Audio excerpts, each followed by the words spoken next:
If people have access to the necessities of life without servitude, debt, barter, trade, they behave very differently.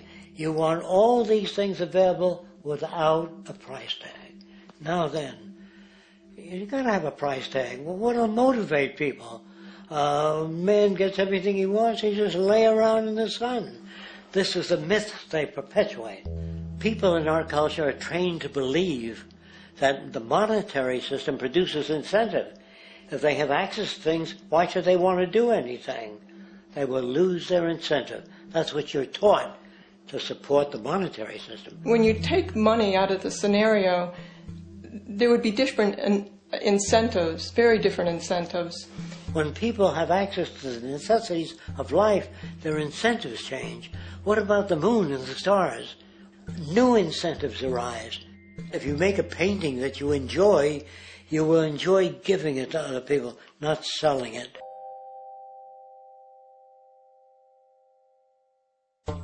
I think most of the education that I've seen today is essentially producing a person for a job. It's very specialized. They're not generalists. People don't know a lot about a lot of different subjects.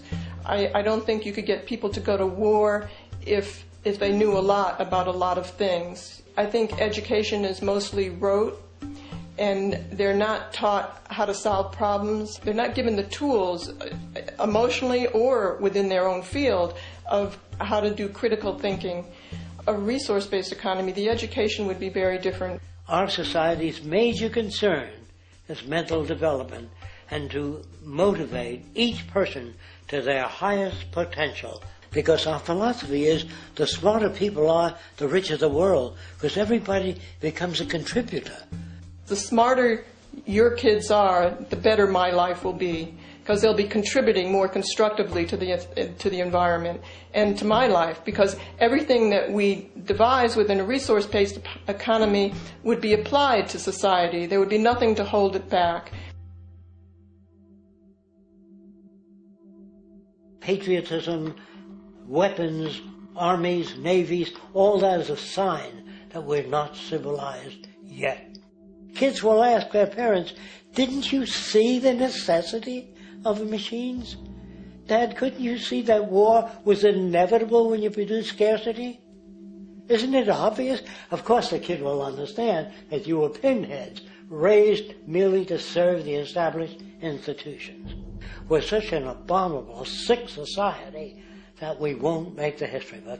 They just say that large nations took land from smaller nations, used force and violence. You'll get history talked about as corrupt behavior all the way along until the beginning of the civilized world. That's when all the nations work together. World unification, working toward common good for all human beings, and without anyone being subservient to anyone else, without social stratification, whether it be technical elitism or any other kind of elitism, eradicated from the face of the earth. The state does nothing because there is no state. There is no state.